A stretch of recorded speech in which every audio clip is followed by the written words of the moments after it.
dëshira dhe pse është nisur Bebzat është për të qenë një komunitet nënas shtatzan, nënas të cilat e përkrajnë dhe mbështesin njëra tjetrën, që ndajnë eksperiencat, por jo e shikoj që është tek pjesa e individualit më tepër ajo që ka kërkesa.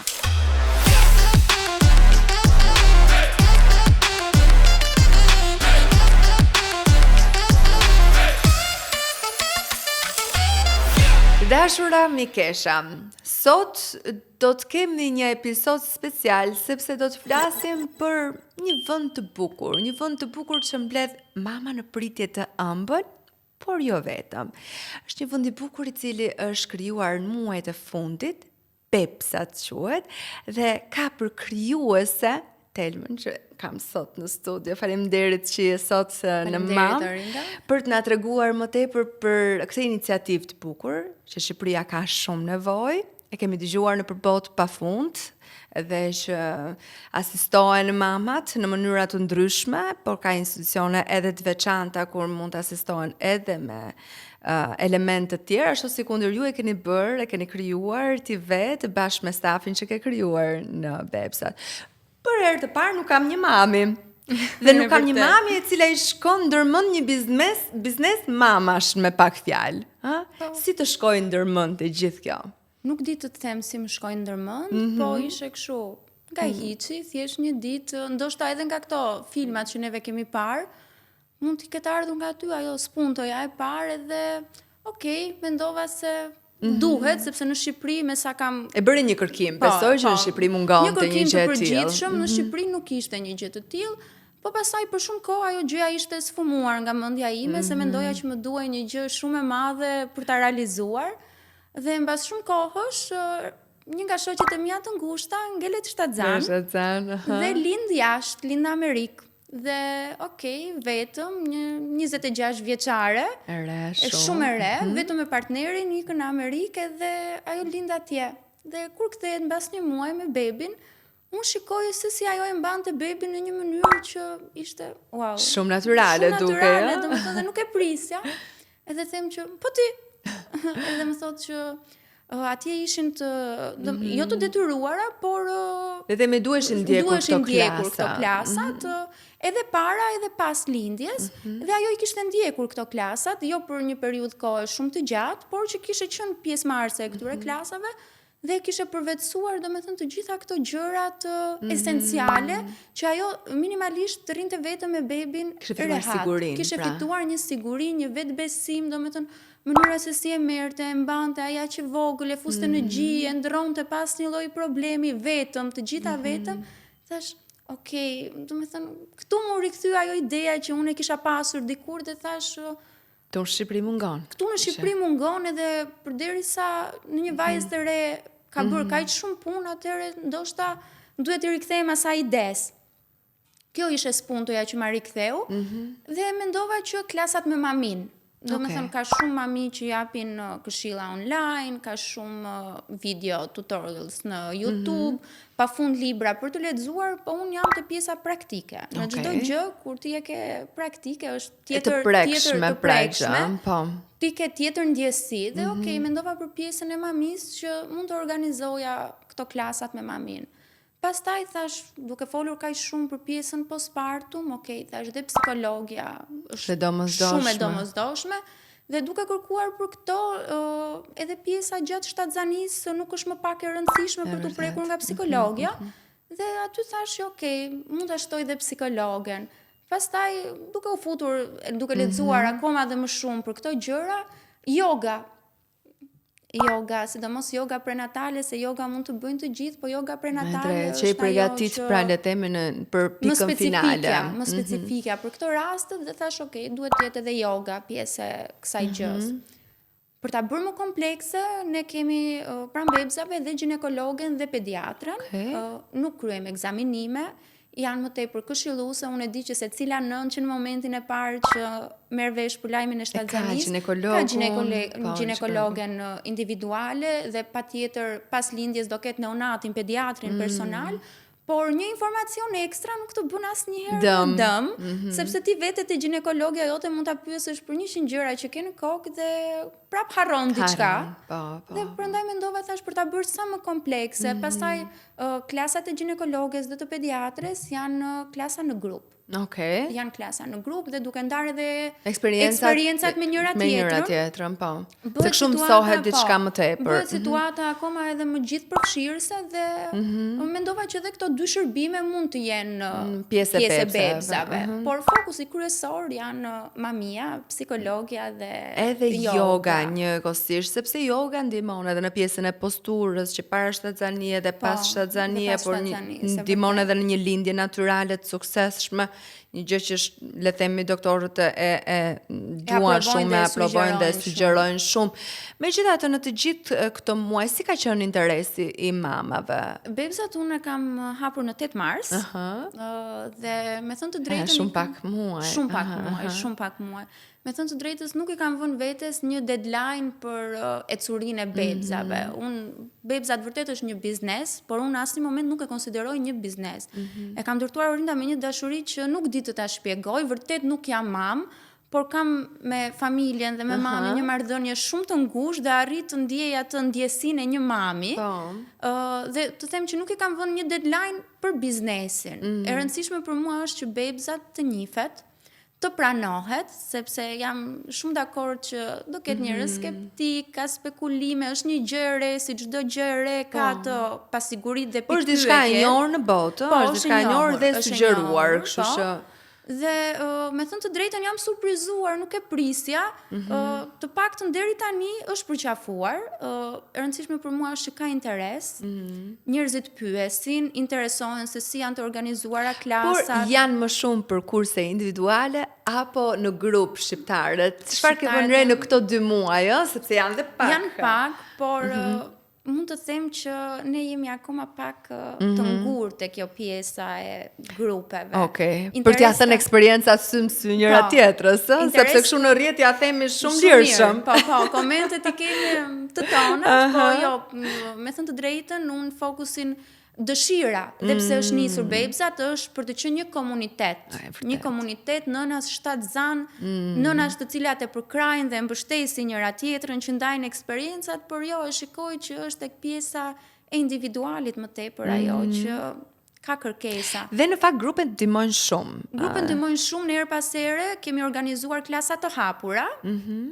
Që janë free, thjesht për të ndarë se si është një orë grupi në bebzat, në secilën nga këto seansat që shërbimet që neve ofrojmë, dhe interes ka pasur, por pastaj kur vjen puna për të rrëfyer edhe edhe zgjedhin të vinë vetë të parë, domethënë të vinë të duan që të kenë ekskluzivitet. Domethënë kam pasur kliente që kanë ardhur, e kanë provuar këtë eksperiencë në grup dhe pastaj paketën e kanë zgjedhur individual. Po ti nuk je rastësisht në këtë fushë? Jo, nuk jam dhe aq rastësisht. Unë jam farmaciste. Vi, domethënë nga një familje me background, po. Me background farmaciste. Mami im është farmaciste dhe këtu e theksojmë prapa të lidhjen me mamin. Po. Dhe po me thënë të drejtë nuk e gjeja shumë veten tek ajo gjëja. Unë e them gjithmonë që mësova të dua, por nuk e dashurova asnjëherë atë si profesion, dhe pse është profesion shumë I bukur. Po ti e ke gjithsesi në xhep. Po, unë kam në xhep, mami nuk duhet ta dëgjoj këtë pjesën. Por kështu si është bërë dhe tregu I farmaceutikës. Sot unë doja një gjë për te asaj, doja një gjë që realisht ta doja dhe të ishte pjesë e imja. Edhe të ishte një krijesë e jotja. Dhe një krijesë e imja, dhe realisht bebzat është krijesë e imja dhe është pjesë e imja, domethënë unë flodh dhe ngrihem me mendjen që çfarë do bëj sot. Unë kam parë shumë figura publike, të cilat kanë qenë edhe pjesë e mam, që janë bërë pjesë e bebzave gjatë shtazanisë së tyre dhe jo vetëm, duke se Blerta nuk ka qenë gjatë shtazanisë vetë, por gjatë shtazanisë së motrës, me sa kujtoj, edhe Kristina Baki ka qenë, po, Inger njëkohësisht kam parë që ka Antha, gjithashtu është pjesa e postpartumit. Okej. Domethënë janë të gjitha janë figura publike që ju kanë zgjedhur me pak fjalë, dhe kanë ngelur të kënaqura, domethënë ka qenë fiksa ajo gjëja e re që që i duhej. Që i duhej, që ndoshta në shtatzaninë e parë nuk e kanë përjetuar apo kanë qenë momentalisht në shtatzaninë e parë edhe një gjë totalisht ndryshe. Cilat janë, le të themi, klasat më të kërkuara në Bepsa, nga njerëzit përgjithsisht? Është psikologu, është mamia, është yoga, përgjithsisht çfarë trendi ke parë ti këto muaj? Unë mendoja se do ishte mamia, megjithatë yoga më ka surprizuar. Po, yoga prenatale. Në qendrën tonë ne kemi 2 trajnere joge dhe ato janë mamë e bi. Interesante. Ato janë mamë e bi. Nina ka një eksperiencë gati 25 vjeçare në yoga dhe Markela, vajza e saj, normalisht në hapat e mamit, është për një trajnere e joge dhe ajo. Dhe janë specifike, përveç pjesës së jogës, çfarë bëjnë general, janë të specializuar edhe për pjesën prenatale, sepse kjo është shumë e rëndësishme që ta theksojmë, që është një yoga specifike për klasat prenatale. Shpesh njerëzit kanë frikë në fakt tek pjesa e ushtrimeve fizike kur janë mbeten shtatzanka, nga ata që edhe ndalin, le të themi, aktivitetin fizik për shkak të frikës që mund t'i ndodhë gjatë atyre muajve. Por ama duke pasur parasysh që ky është e dedikuar në pjesën e shtatzanisë, le të themi përjashtohen në rastet që mund të kenë dëmtime në këto. Po patjetër, asistenca e tyre gjatë gjithë kohës atje, ushtrimet janë ushtrime shumë bazike që fokusin kryesor e kanë tek pjesa e frymarrjes, e menaxhimit edhe gjatë pjesës së lindjes, emocionale, te pjesa e posturës, te lehtësimi i shpinës apo i problematikave që ato mund të kenë nga rëndesa. Kështu që janë ushtrime që nuk të sforcojnë edhe nuk kërkojnë ndonjë aktivitet shumë të madh fizik. E kuptoj, pra nuk është se të rëndojnë shumë, por që janë të rëndësishme. Janë të rëndësishme që ndihmojnë komplet në procesin, si nëse ti zgjedh lindje natyrale, si në lindjen cezariane, ato janë ushtrime që ty gjithsesi të ndihmojnë për rikuperim. Mami jote, çfarë mendon për biznesin tënd të ri? Mami në fillim nuk më kuptonte idenë një. Ta fillojmë që këtu. Por patjetër që edhe mami dhe babi shumë suportues, të dy janë domethënë të investuar te unë, edhe te bebzat, normalisht që ata kanë investuar njësoj si te unë, janë bërë me një fëmijë të dytë, kështu që jemi të gjithë të fokusuar te bebzat tani. A ke filluar ti të ndjehesh eksperte? Jo. Jo, nuk mendoj që kjo fush nuk të bën asnjëherë që të ndjesh. Ndoshta në të ardhmen kur të bësh mame le të themi. Po, më ka zënë frika tash. Vërtet? Pra ti aty ke psikologën, flet ndërkohë me të. Po, patjetër që domethënë është një ndihmesë ajo, por sa më shumë dëgjon, sa është, domethënë nuk e di, nuk e shmang dot veten pa e vënë në vendin e tjetrit. Gjithmonë e dashje pa dashje, e vë veten në vendin e tjetrit dhe kur ti dëgjon që çfarë pasigurish apo çfarë problematikash që ato kanë, fillon dhe brenda vetes tënde i fillon ato mendimet që po sikur. Por megjithatë, prandaj është asistente psikologu në këtë rast, psikologja është një hallk shumë e rëndësishme në Bepsa apo jo? Unë mendoj që është ndër më të rëndësishmet, pa i lënë mbasdore të tjerat. Çdo ditë më shumë rinda dëgjojmë se sa i rëndësishëm është shëndeti mendor, jo vetëm gjatë shtatzanisë, por akoma më shumë gjatë shtatzanisë. Domethënë ti sjell në jetë një fëmijë, një krijesë të re, që nuk je detyruar ta dish se si do funksionojë kjo gjëja, nuk je detyruar ta bësh në mënyrën më të mirë të mundshme dhe ngarkohesh me një përgjegjësi që ti nuk e pret. Kështu që shumë e rëndësishme pjesa e të dashurit të vetes. Unë mendoj që një bebe, një fëmijë dhe një fëmijë i rritur, të jetë i lumtur, duhet të jetë nëna e lumtur, duhet të jetë familja e lumtur. Kështu që normalisht pjesa që të jetë një mami e shëndetshme, e motivuar, e plotësuar, pa diskutim do sjellë edhe një bebe më të mirë, më të qetë, më të dashur, domethënë të jetë ai bebja dhe të vi ashtu siç ajo e ka menduar që të vi. E kuptoj. A është bebzat një ndër realizuar nga ti? Realisht që po. Realisht që po. Ndoshta unë nuk jam bërë mami, nuk i kuptoj këtë ndjesitë që juve mund të përjetoni dhe mund t'i ndjeni, po është realisht një gjë, nuk e di çfarë emri t'i vë, aq shumë e dua. Nuk kam një fjalë specifike për ta thënë se të thash që është realisht për te biznesit. Është si një gocë e re në këtë ditë të sotme, ndjejmë që kemi nevojë për mbështetje në shumë drejtime. Dhe ku ka më mirë se sa kur ti je në këtë periudhën, ndër periudhat më të bukura të jetës, të paktën ta kalosh në atë më të mirën e mundshme. Të marrësh më të mirën, të marrësh më të mirën e mundshme.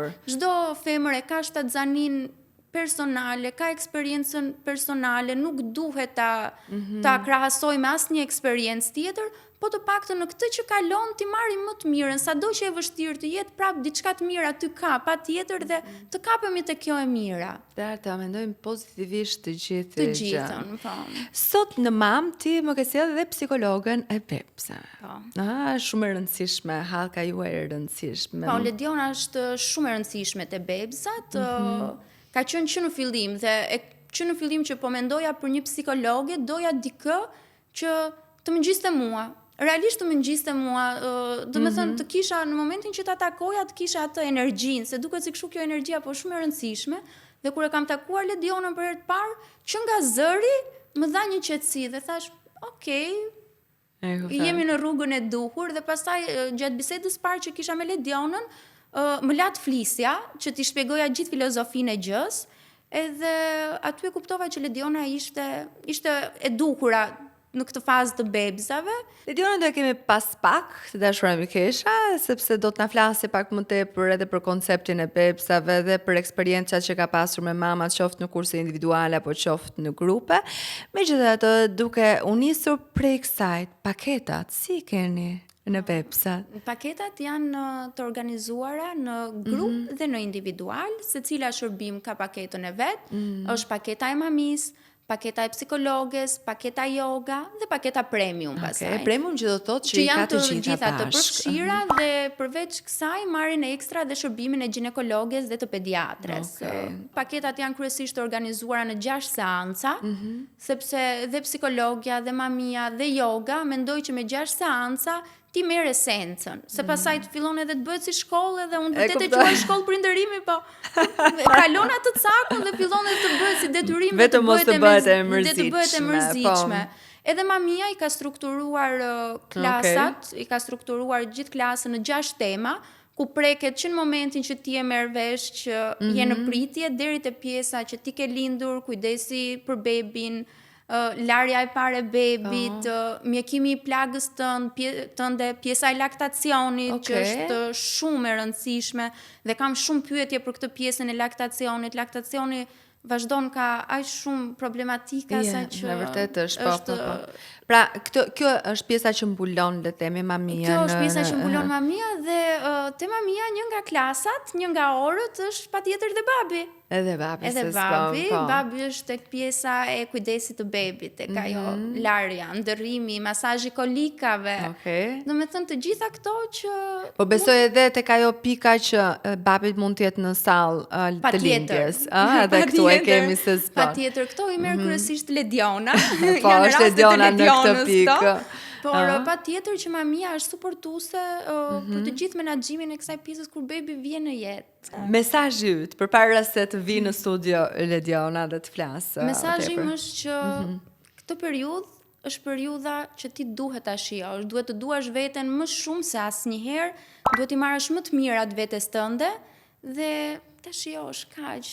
Te bebzat ne ndoshta nuk bëjmë mrekulli, por të paktën të lehtësojmë rrugën dhe është një komunitet që ti do ndihesh gjithmonë e mirë pritur, e mirë kuptuar, e dashur, do ndihesh atë ngrohtësinë që ty ndoshta dashje pa dashje në atë moment mund ta kesh pak të cunguar.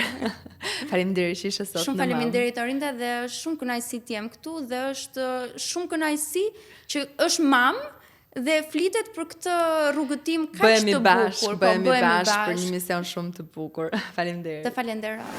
Menjëherë mbas lindjes mund të ndodhin dhe tradhtit e para bashkëtorë që kjo bëhet një çështje tjetër më pas. Burrat kryesisht edhe në shoqërinë tonë në veçanti nuk shprehen dot, kollaj dhe nuk verbalizojnë dhe nuk kërkojnë ndihmë aq shpesh sa gratë. Kalojnë burrat një periudhë postpartum në se gratë. Pikërisht. Ajo që po thoja në fakt është një postpartum edhe nuk është për të nënvlerësuar.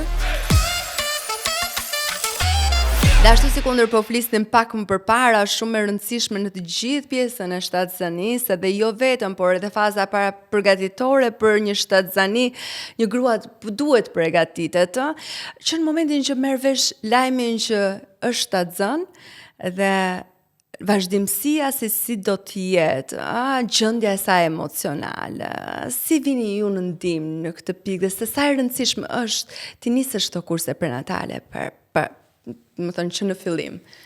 Po, në fakt, kurset prenatale mund të jenë tepër të nevojshme për të gjitha gratë që janë në procesin e bukur, edhe pse sfidues emocionalisht të shtatzanisë, për arsye se kur gratë shtatzana bëhen bashk me mbështetje një profesionisti, një psikologu apo një eksperti tjetër, ato kanë mundësi që të flasin për ndjenjat e tyre dhe të ndajnë historitë me njëra tjetrën, të marrin mbështetje, të fuqizohen, dhe duke punuar me teknika të caktuara, jo vetëm përmes bisedës, por edhe teknika si që nga ndarja informacioni deri tek meditimi, shkrimi, ushtrime që ne bëjmë në klaset prenatale, mund të pak nga pak të reduktohen frikrat, anktet e tyre të cilat normalisht janë normale për këtë fazë, ato të fitojnë gjithnjë më shumë fuqi përballuese, kapacitete emocionale për të qenë sa më të përgatitura për gjatë rrugtimit dhe sigurisht për hyrje në fazën e re të mëmësisë. Dhe në fakt, çdo gjë duhet bërë edhe në çift në këtë pikë, sepse secili prej partnerëve duhet japi kontributin e vet edhe nga gjendja mendore, emocionale njëkohësisht. Kështu që ju e sugjeroni këtë që le të themi çiftet të vinë së bashku në këtë kurse prenatale. Po, mundet që disa çifte të cilët janë të dy në fazën e shtatzanisë normalisht të zgjedhin këshillimin prenatal. Më së shumti vinë gratë, kërkojnë këshillim individual, mbështetje emocionale, bëjnë disa seanca, konsulta, gjithashtu shfrytëzojnë dhe mundësinë për klasa në grup ose qasje grupore ku janë së bashku me njëra tjetrën, por mundet dhe janë gjithmonë të mirëpritur që të vinë edhe në çift në një moment caktuar në cilin do prej trimestrave që të jenë, po veçanërisht në të dytin dhe të tretin kur udhtimi është në fazat e tij të fundit dhe përgatitja për rolet e reja patjetër që është akoma dhe më afër. Mbështetja emocionale ndaj njëri tjetrit, komunikimi i nevojave, pritshmërive, bisedat për rolin e ri si prindër, ndarja e përvojave me njëri tjetrin, të gjitha këto që ofrohen një hapësirë të sigurt këshillimi në çift, bëjnë të mundur që partnerët të jenë aty për njëri tjetrin, veçanërisht partneri për gruan e tij shtatzan, sepse ndonjëherë mund të mendohet sikur e di për çfarë bëhet fjalë, por në fakt ndodh sidomos në kulturën tonë që partnerët mund të mos kenë informacionin e duhur, mund të mos kenë, le të themi, atë qasjen e duhur për të komunikuar me partneren e tyre dhe shpesh mundet që gratë shtatzana, sidomos ato që vinë vetëm, të kenë ngërçe komunikimi dhe ne shpesh kur shohim që ka barriera të tilla ose ndihen për shkak të ndjeshmërisë së shtuar që kanë në këtë fazë të pambështetura, të pakuptuara siç duhet, atëherë ne i thrasim dhe i ftojmë që të vinë së bashku.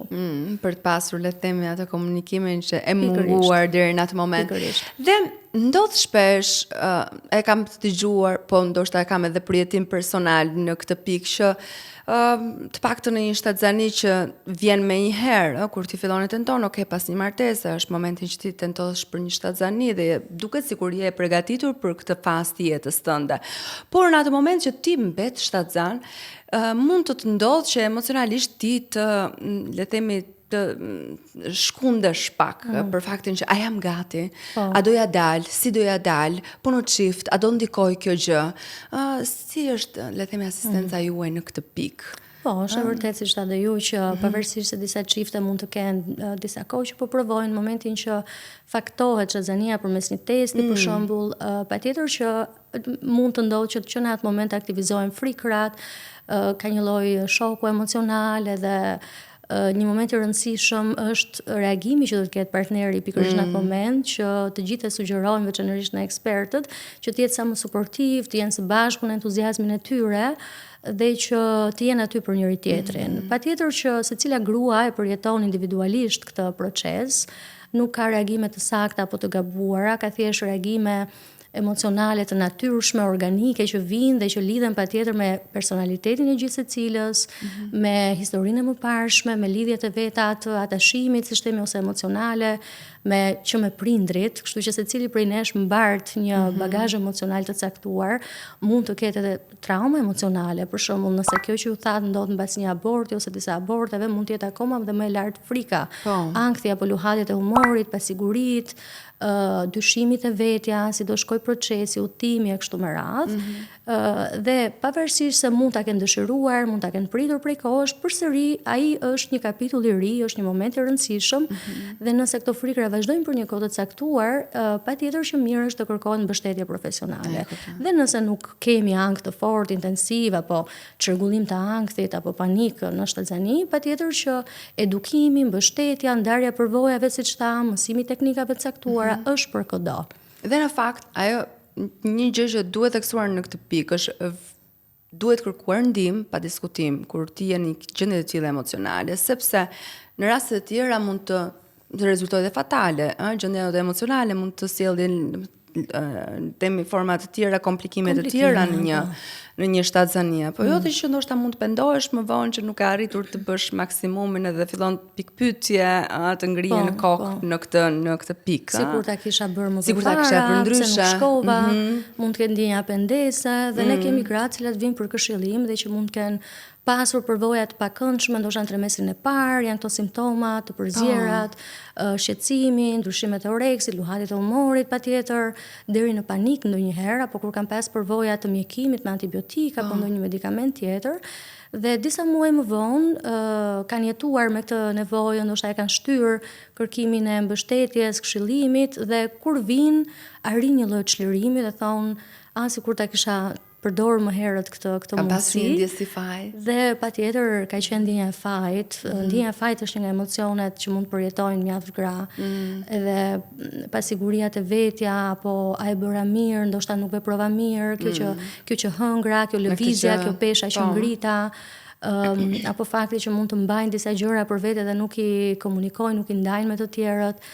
Dhe mundet që një nga gjërat e para që eksplorohet edhe punohet është pikërisht ndjenja e fajit, për ta normalizuar, për ta validuar dhe për t'i dhënë mesazhin që nuk e bëre asnjë gjë të gabuar dhe ti po kujdesesh, po bën më të mirën tënde, po kujdesesh, po je bebit atë që ka nevojë e kështu me radhë. Ushtrimet që ju apo teknika që sugjeroni, relaksimi gjatë këtyre le të themi kurseve që bëhen gjatë takimeve me nënat përpara lindjes. Cilat janë ato që sugjeroni më shumë ti? Po, përveç bisedës, e cila ka teknikat e veta, pra të folurit përmes lejimit të eksplorimit, të qëndruarit me ndjenjat, reflektimit për historinë, ngjarjet e mëparshme, mënyra se si mund të kenë mbetur ngërçe, histori të caktuara, përjetime të caktuara nga e kaluara e afërt apo e largët, është dhe pjesa e teknikave, po themi më praktike, ushtrimet e frymëmarrjes, të relaksimit, vizualizimi ose përdorimi i imagjinatës për të krijuar një lidhje me bebin, për të përdorur ato që quhen afirmimet pozitive, trupi im po krijon një jetë, trupi im është i shëndetshëm, bebi im është i shëndetshëm, dhe secila prej tyre mund të krijojë pohimet e veta, fjalitë e veta, të cilat bëjnë më shumë kuptim për çdo grua, dhe ti përdori ato qoftë me zë, me një sfond të caktuar muzikor, me një ritëm të qetë, me frekuenca të caktuara që nxisin ndjesitë e relaksimit, dhe ti thot, ti flas duke e kombinuar edhe me frymëmarrjen, ka teknika të ndryshme frymëmarrje që secila i përshtat sipas mënyrës së vet, i mëson në terapi ose në klasa dhe i aplikon edhe gjatë kohës, sepse janë shumë të thjeshta, shumë bazike dhe që mund të aksesohen patjetër edhe në burime të ndryshme edhe në internet.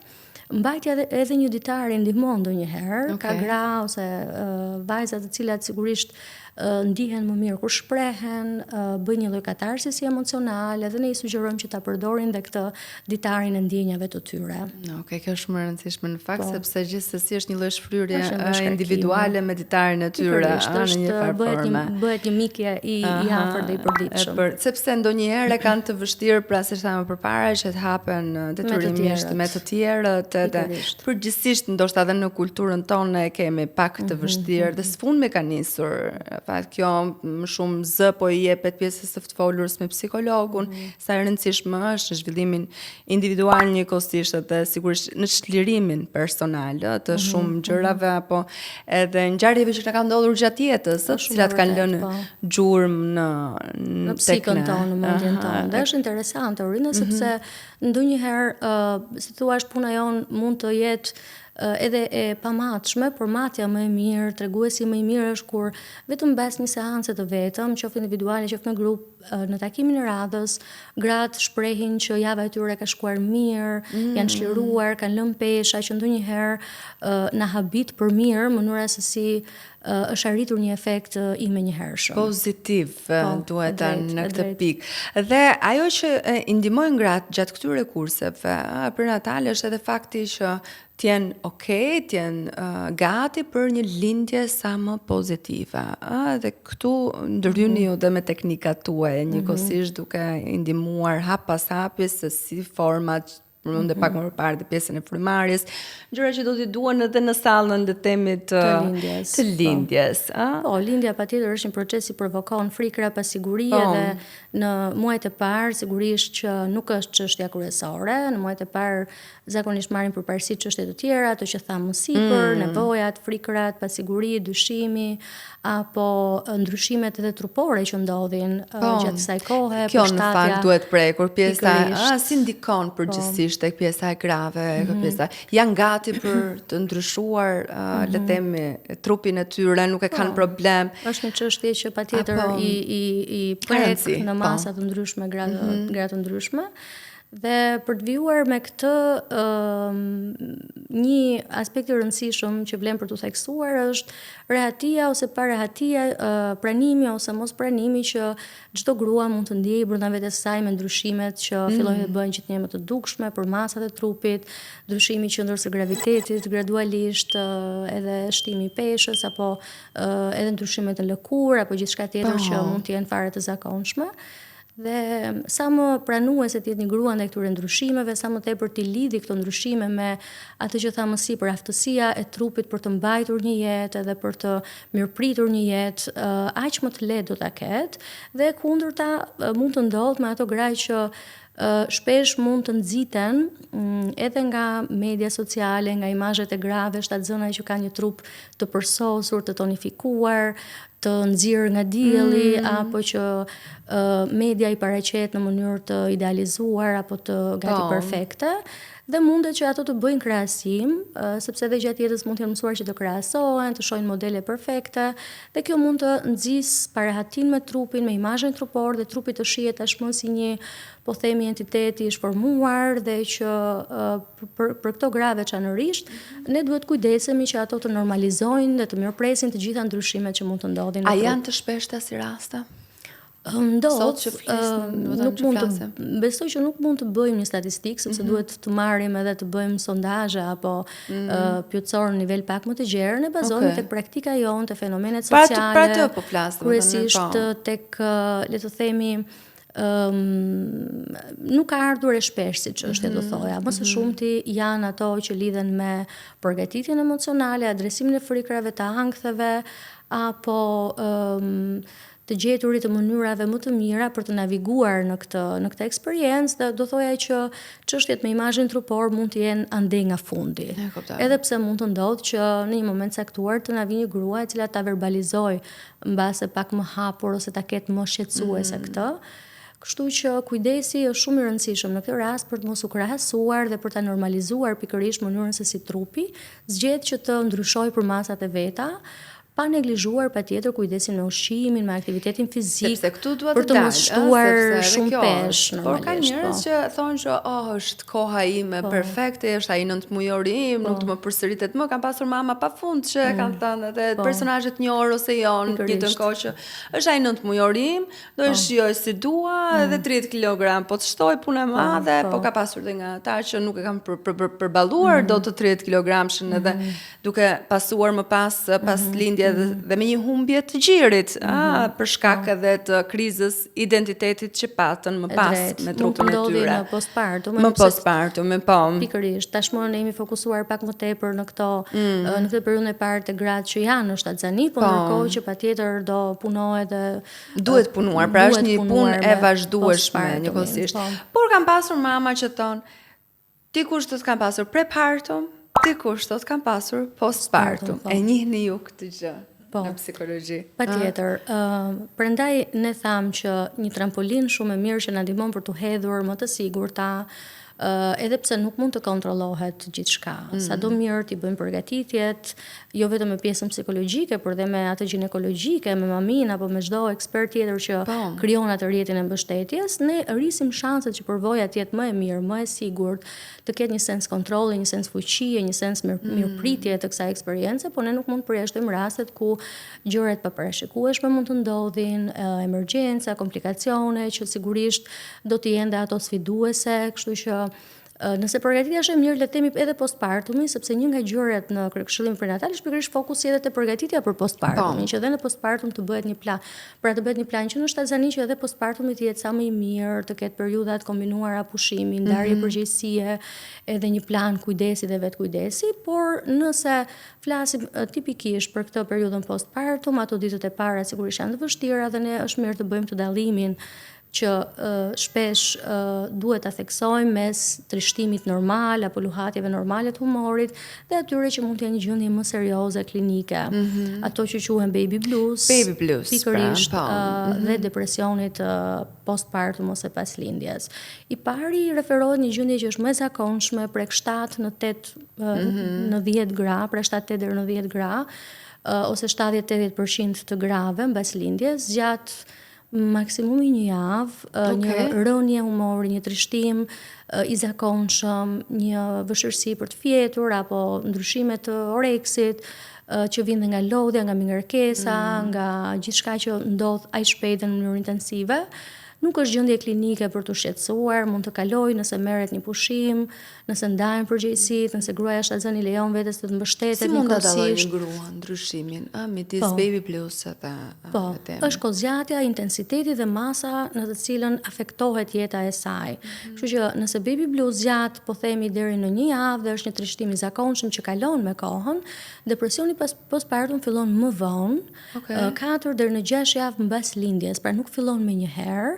Le të themi 1 muaj deri në 1 muaj e gjysmë mbas lindjes dhe zgjat më tepër, mund të fillojë edhe më vonë ndonjëherë, pra ka një fillim pak më të vonë mbas lindjes dhe karakterizohet nga një shqetësim i thellë, i vazhdueshëm, mendimet negative të përsëritura që nuk i ke nën kontroll, ndjesi që nuk je një nënë e mirë, nuk je mjaftueshëm, në raste të caktuara edhe një ndjesi sikur nuk je lidhur me bebin, sikur je shkëputur emocionalisht, fillojnë ndjenjat e fajit, nuk po e bëj mirë, nuk po e bëj siç duhet, deri në mendime për të dëmtuar veten, pagjumësi të zgjatur, rënje të oreksit, dhe nëse kjo zgjat të paktën 2 javë me këtë intensitet dhe fillon pak më vonë siç tham nga lindja, patjetër që duhet kërkuar një mbështetje profesionale sepse mund të ndodhë që të jetë i patrajtuar dhe pengohet përveç shëndetit mendor të nënës, e cila nuk e merr ndihmën në kohë, nuk lejohet që ta përjetojë më mirë të eksperiencë dhe nuk i normalizohet gjithçka që po kalon si përvojë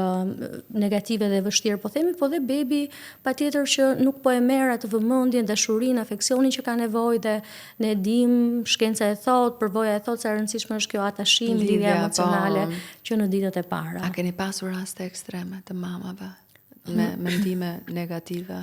Për fat të mirë ende jo, por që literatura thot që 1 në 7 gra mund të preken nga ky depresioni klinik postpartum dhe është shumë e rëndësishme që ato të kërkojnë ndihmë. Kulturalisht ne nuk e akomodojmë nevojën e një gruaje në postpartum dhe mundet që të neglizhohet, qoftë nga familja, qoftë nga vetë gruaja për shkak të turpit, frikës, stigmës dhe gjithçkaje që është kaq e tepër, domethënë si ndjesi intense që është ajo, domethënë vetë pengimi, nëse ti nuk ndihesh mirë emocionalisht dhe prej disa javësh tashmë e ke të vështirë me gjithë ato simptoma që thamë më sipër, patjetër që kërkimi i ndihmës nuk duhet jetë turp, por duhet jetë një masë shumë e nevojshme për vete, për bebin dhe për gjithë familjen. Kam pasur nëna të cilat e kanë pranuar postpartumin mam. Dhe madje e kanë pranuar deri në pikën që kanë dashur t'i bëjnë keq bebit, e kanë menduar, e kanë imagjinuar formën se si dhe si do reagonte bebi pas asaj, atit dëmi që mund t'i bënte. Edhe e kanë mbledhur veten pa diskutim në një moment, por gjithsesi kanë qenë mendime të përsëritura të nënës. Edhe po ka pasur raste të tilla, për shembull që e kanë menduar më të keqen që mund të ndodhë në një moment të caktuar, për shembull që mund të bie bebi, mund ta hedhin bebin, edhe nuk janë do të mund të jenë në kate të larta, edhe mund ta hedhin bebin. Humbja e kontrollit, pra është një ndjesi, është një ndjesi e fortë e humbjes së kontrollit, e cila shpesh lidhet me vështirësi të mëparshme. Në përgjithësi, edhe në praktikën time, unë kam pasur të bëj me gratë cilat mund të kenë ardhur vite më vonë dhe që në anamnezën e tyre zbulojmë që kanë pasur edhe një postpartum të patrajtuar, që lidhet me traumat mëparshme, me ndarje, me humbje të mëparshme, dhe janë mbledhur të gjitha shqetësimet në mendje, në ndjesitë e tyre dhe shpërthen aty, le të themi. Kështu që është tamam ajo frika e jashtëzakonshme e humbjes së kontrollit, e dëmtimit të bebit dhe nëse merr forma serioze, pastaj mund të ndodhin edhe psikoza postpartum ku humbet lidhja me realitetin dhe që sigurisht mund të ndodhi që dhe realisht të dëmtohet bebi. Dhe mund të humbas. Psikoza është një gjendje serioze klinike sepse ndodh që humbet kontakti me realitetin dhe mundet që në një episod psikotik të ketë një dëmtim real sepse nuk e kontrollon veten dhe pse janë më të pakta si raste, por që sigurisht le të themi duhet të vlerësuar në mënyrë urgjente duke marrë dhe medikamente ndonjëherë. Roli që duhet luaj familja në këtë pikë, cili është? Në momentin që dikton që ka diçka që s'on, përgjithsisht këtë gjë është bashorti ai që duhet ta diktojë, le të themi për sa kohë që duhet kaloj kohë me bashortën dhe fëmijën e bebin që ka ardhur në jetë. Cilat janë, le të themi, shenjat që bashorti ose njeriu më i afërt që është pranë mamit të re duhet të kuptojë në këtë rast? Po, pikërisht të gjitha këto simptoma bashk, edhe të dukshme në sjellje, kryerja e veprimeve të pakontrolluara, pagjumësia e zgjatur, e cila e mban sistemin nervor në alarm ose alert, edhe përveç sjelljes edhe të thënurit e shqetësimit dhe nëse një grua ose kushdo në fund të fundit e verbalizon shqetësimin e vet, duhet marrë seriozisht. Dhe po ashtu ajo vështirësia për të qëndruar afër bebit, nevoja për ta shmangur bebin dhe për të qëndruar larg, edhe kjo është një shenjë që tregon që kjo nënë nuk po ndihet rehat emocionalisht për të lidhur me bebin dhe diçka nuk shkon. Është shumë e rëndësishme pra në atë moment që jemi shumë vëzhgues edhe të minimizohet risku patjetër ndaj bebit, duke qenë aty gjatë gjithë kohës dhe duke shmangur çdo lloj mjeti apo çdo lloj objekti që mund të jetë le të themi i rrezikshëm. Në Bebza ju keni edhe grupe të cilat mblidhen mamat, të cilat mblidhen me njëra tjetrën, të ndajnë eksperiencat njëkohësisht, pra le të themi keni një ndarje eksperiencash edhe ju jepni mendimet tuaja si psikologe, i ndiqni në grup këto le të themi mama në pritje, në pritje të ëmbël? Në fakt po, takimet në grup janë interesante, ka një sinergji, një energji ku secila vjen me historinë e vet. Faza e parë sigurisht është prezantimi, ndarja e përvojave personale dhe më pas grupet takohen nga njëra anë duke ju dhënë ca informacione shkencore të bazuara në evidenca për mënyrën kryesisht se si shëndeti mendor, emocional në shtatzani ndikon tek shëndeti bebit, ndikon tek lidhja që ato formojnë që në bark dhe më vonë si një bazë për një lidhje të sigurt emocionale, si një përgatitje e nevojshme dhe e mirë. Bëhen ushtrime të caktuara përgjatë rrugës ku për shembull një ndër ushtrimet e para që bëhet është secila grua vizaton një trajektore dhe aty përgjatë vijës së trajektores i jep formën që do, mund ta lakoj, mund t'i bëj forma të caktuara, shënon momentet më të bukura dhe më të vështira të këtij rrugtimi deri më tani dhe flet, eksploron, tregon për to, i përjeton edhe ndan me grupin dhe secila e bën këtë lirshëm, pa detyruar, pa nxitur, mundet që të jetë një ushtrim vetë reflektiv dhe ndoshta jo duke folur dhe duke ndarë çdo detaj, secila e zgjedh mënyrën dhe sasinë e informacionit që do ndaj, bën ushtrime relaksimi, meditimi, frymëmarrjeje, lidhja me veten, me trupin, me bebin, edhe një tjetër ushtrim që më kujtohet është që i kërkohet çdo gruaja shtatzën që të vendosi veten në qendër të fletës dhe rreth vetes të vendosi gjithë njerëzit e rëndësishëm, burimet e rëndësishme të jashtme dhe pastaj të reflektojë edhe për burimet e brendshme, fuqitë, kapacitetet përballuese që ka dhe çdo potencial që e ka ndihmuar përgjatë rrugtimit dhe mund të fuqizohet më tej, të instalohet akoma dhe më shumë përmes teknikave për ta aktivizuar dhe për të rritur potencialet e veta përballuese. I inkurajon këto grupe më shumë se sa ato individuale apo? Unë mendoj që të dyja janë ndihmuese, kanë rëndësinë e vet, ka gra të cilat i dhurojnë vetes disa seanca individuale dhe ndërkohë kombinojnë edhe me ato të grupit, ka nga ato që duan vetëm grupin, dhe unë besoj që të dyja bashkë, nëse kombinohen, janë akoma dhe më të mira, duke qenë se individualisht i mund të ndash edhe përjetime dhe gjëra të cilat nuk i rehatin ndash në grup, dhe e kundërta në grup ndodh një proces, siç tham, ka një rrjedhje të përjetimeve si një lumë që rrjedh, ka ndër eksperjenca, secila dëgjon edhe merr pjesë edhe në përvojat e tjerëve. Edhe pse mund të tingëlloj, po themi, në një këndvështrim të jashtëm, sikur mund të nxiten frikra për shkak të informacioneve të tepërta që mund të jepen, në fund të fundit terapisti, psikologu është aty për ta moderuar këtë proces dhe për të qëndruar dhe për të punuar dhe ndjesitë e frikës që mund të aktivizohen te një grua për shkak të përvojës që mund të ketë tjetra. Kështu që të dyja bashkë duhen harmonizuar, mendoj unë, edhe nëse diçka e fortë aktivizohet në grup, ngelet në mendje dhe nuk përpunohet dot aty për aty, kërkon një seancë individuale dhe eksplorohet më tej e gjitha kjo nga vjen, ku është burimi, sa kohë ka këtë me këtë ndjesi dhe që mund të zbuloj, po themi, përvojat më parshme, jo të mira dhe që aty është hapësira individuale pastaj. Mam është një komunitet grash të cilat ndajnë eksperiencat me njëra tjetrën. Kemi mama që vinë, ndajnë këtu dhe pastaj komentojnë natyrshëm në rrjetet sociale dhe jo vetëm në YouTube kur ne transmetohemi. Dhe një farë formë është një lloj komuniteti që japin e marrin me njëra tjetrën. Dhe nuk ka, le themi, ti e bën mirë dhe unë e bëj gabim apo ana sjelltas. Secila ka një formë individuale dhe unike të mënyrës se si jetën shtatzania, se si përballet me të, e më pas se si vijon pastaj në lindje edhe më pas është një farë forme, duke pasur parasysh këtë lloj rasti që mamat ndihmojnë njëra tjetrën. Imagjino ti je në një grup kur le të themi jeni fokusi është ndihma aty, po. Flitet vetëm për këtë gjë, flitet vetëm për atë periudhë të jetës tënde dhe je me qetë, do ikësh me qetë në shtëpi, do kesh marrë më shumë informacion, prandaj them që duhet ngritur zëri për këto lloj klasash që janë edhe më shumë në grup, le të themi, sepse fitojnë më shumë në këtë pikë. Dhe patjetër që duhet shtuar dhe kjo që të jenë selektive, sepse përvoja e njërës nuk i ngjan plotësisht përvojës së tjetrës, edhe ne inkurajojmë këtë gjë edhe kur lexojnë informacione, burime, libra apo forume online.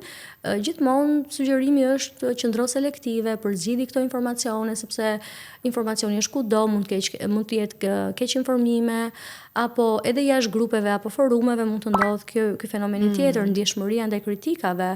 Njerëzit jo gjithmonë dinë se si të flasin, se si të sillen, mund të komentojnë qoftë për peshën, qoftë për një humbje, apo nëse diçka nuk shkon mirë, duke siguruar me njëherë një grua shtatzën, apo në çfarëdo lloj faze të jetë që do shkojë mirë, pa treguar të ndjeshmërinë dhe pa ofruar hapësirën e duhur, apo mund të flasin nga vetja e tyre, kur në fakt përvoja e gruas është krejt tjetër. Kështu që le të japim një mesazh për njerëzit, shoqëria, miqësia apo dhe kolegët, se ka raste ku për shembull për fat të mirë një grua shtatzën jo për të thënë që duhet të jetë absolutisht e privilegjuar, por që patjetër duhet të ketë një rrjetë suportive edhe në punë që e kupton procesin e vet dhe lehtëson disi punën e saj, nuk e kanë atë mbështetjen që u nevojitet. Kështu që le të bëhemi më tolerant, më pranues në përvojave të tjetrit, mos të nxitojmë për dën këshilla, edhe mos u tregojmë grave shtatzëna se si të ndihen, apo nënave të reja se si ta bëjnë punën. Është vërtet e këtu futet edhe pjesa e mom shaming, pastaj më vonë që është një tjetër etapë e cila ka shumë nëna që e përjetojnë këtë. eksperjenca Besoj juaj? që kulturalisht jemi më të prirur që ta përjetojmë, edhe pse mund të jetë një eksperiencë universale ku kryesisht në shoqëritë më të mbyllura, më të orientuar drejt roleve gjinore, po themi, është më e ndjerë, më e shprehur, e vuajnë më së shumti, sepse si të thuash në ADN-n ton, thonë za ne kemi një lloj trashëgueshmërie të idesë edhe përjetimit se si duhet jetë një grua, se si duhet jetë një nën, duhet t'i bëj të gjitha, duhet të kujdeset shumë, duhet të sakrifikoj, edhe kjo kthehet në një lloj potenciali vetë shkatrues, sidomos nëse nuk ruhet ideja e masës. Nëna dhe gjyshet tona e kanë kultivuar këtë gjë, qoftë përmes fjalës, qoftë përmes sjelljes dhe modelit që kanë ofruar, dhe për ne që jemi më të reja, patjetër që ka mbetur, edhe pse kohrat kanë ndryshuar, jemi më të ekspozuara edhe ndaj informacioneve, modeleve të reja, po dhe ndaj punës me veten, punojmë më shumë me veten. Dhe jemi le të themi më të vetëdijshme për disa procese, përsëri është një pjesë e jona që vuan nëse nuk i përmbushim këto pritshmëritë që duan gratë më të rritur aty jetëson, nënat apo gjyshet që janë le të themi duke ofruar modelet e tyre dhe i kanë ofruar gjithmonë, dhe që në rastet më ekstreme mund të kthehet në model agresiv. Pra nëse një grua ose një nën i thot vajzës së saj që sapo është bërë nën dhe i tregon se si duhet ta bëj punën, patjetër që kjo e fundit është shumë e rëndësishme që të vendosë një lloj kufiri aty edhe të përpiqet të gjejë mënyrën e saj më të mirë, më të shëndetshme të prindërimit, dhe një nën nuk ka përse i bën të gjitha. Po ashtu shtatzania të jetë një periudhë shumë e bukur, vetëm e ëmbël, vetëm e lumtur, nuk është. Ne dim që nuk është, edhe postpartumi po ashtu, nuk është, ose që duhet të kthehet më njëherë në formë, trupi, si një modele e vërtet. Disa standarde të që duhet të lidhesh më njëherë nuk plotësohen, nuk arrihen, edhe që duhet të lidhesh më njëherë me bebin, nuk ndodh. Frikra, dyshimi, shkenca thotë që duhen të paktën 5 vite për të rifituar identitetin e mëparshëm. Unë do thoj e mëparshëm sepse nuk mund të kthehemi aty ku kemi qenë, nga nëna në jo nëna, por një identitet të ri, po themi, dhe që ndryshimet neurologjike, fiziologjike janë aq të mëdha sa që i duhet trupit disa vite për të rikthyer, për të rikuperuar dhe për të rigjetur veten, identitetin, jo vetëm në çift, që është shumë e rëndësishëm, se ndryshimet që tham mund të provokojnë frikra për sa i përket a do më pëlqej partneri, a do jem tërheqëse si më përpara, si do ndryshoj lidhja. Për fat të keq, kryesisht nga historitë e tjerëve, nga literatura, ne shohim që menjëherë mbas lindjes mund të ndodhin dhe tradhtitë e para bashkëtorë, që kjo bëhet një çështje tjetër më pas, që duhet adresuar, duhet kuptuar, fillojnë, le të themi, dhe baballarët e rinj të kenë kriza emocionale, burrat kryesisht edhe në shoqërinë tonë në veçanti nuk shprehen dot, kollaj dhe nuk verbalizojnë dhe nuk kërkojnë ndihmë aq shpesh sa gratë, edhe pse ka filluar të ndryshojë trendi, por le të themi që përsëri nuk e kërkojnë ndihmën aq shpejt dhe gjejnë forma të tjera për të përballuar emocionet e vështira, rënien e vëmendjes, rolin e ri që duhet të ofrojnë më shumë, duhet të jenë më të përgjegjshëm dhe më të kujdesshëm, dhe gjejnë forma aratie, si për shembull përdorimi i alkoolit, i substancave, të qëndruarit jashtë, apo edhe dhënia mbas punës me orare të zgjatura për të shmangur përgjegjësitë. Kalojnë burrat një periudhë postpartum në stesë grad. Pikërisht. Ajo që po thoja në fakt është një postpartum, edhe nuk është për të nënvlerësuar, sepse dëgjojmë edhe nga rastet që vijnë, apo edhe nga mikeshat, apo është e njohur pikërisht ky fenomeni i përjetimeve të një postpartumi edhe tek burrat, që merr format që tha më sipër, një përpjekje për të ikur përgjegjësive, apo edhe në format më të skajshme që është ikja nga marrëdhënia, që përkohësisht, edhe të gjitha këto ndjenja që nëse ata nuk i shprehin, një zot e di se çfarë janë duke kaluar për brenda, sepse dhe ata janë po ashtu të ndjeshëm. Cili është mesazhi që mund të japësh për nënat e reja që janë në pritje aktualisht, që ende nuk kanë ardhur në bepsa, por që po të shohin tani në këtë moment dhe kanë dëshirë të jenë pjesë të asistohen emocionalisht si edhe prej jush. Janë të mirëpritura të gjitha gratë që janë në procesin edhe në pritjen e ëmbël, të gjitha ato të cilat sapo janë bërë nëna, shumë e rëndësishme që të përdorin mundësinë për mbështetje, ta provojnë një herë. Eksperjenca mund të jetë shpërblyese, mund të jetë ndihmuese që në fillim, ndonjëherë 1 orë, 2 orë mund të sjellë një ndryshim të papritur, edhe një shkarkim shumë më të madh se ç'mund të mendohet, qoftë individualisht, qoftë në çift, qoftë këshillim në grup, të gjitha mundësitë janë të mirëpritura për të ardhur dhe pse o për ta provuar, dhe nëse ndihen mirë, sigurisht që që do mund ta përdorin ndërkohë që janë në shtatzani për një kohë caktuar, për të përgatitur për lindjen që e lam pak më sipër që ka frikrat e veta, mund të kenë projektuar pikërisht të pjesën për lindje natyrale dhe ndërkohë ndodh që të ndryshojë dhe kjo mund të jetë një traumë, po ashtu dhe të vinë patjetër dhe të përgatiten edhe përmes ushtrimeve të caktuara vetëm psikologjike, po dhe me mamin dhe yoga po ashtu që është ndihmuese dhe në postpartum pastaj pikërisht për të dhënë vetes të hapësirën e nevojshme për të ndërtuar kapacitetet të reja, kështu që të gjitha gratë janë absolutisht të mirëpritura dhe unë do sugjeroja që të përfitojnë nga kjo mundësi dhe t'ia dhurojnë vetes këtë mundësi shumë të mirë, mbështetëse dhe ndihmuese për veten. Faleminderit shumë që Shumë faleminderit. Suksese.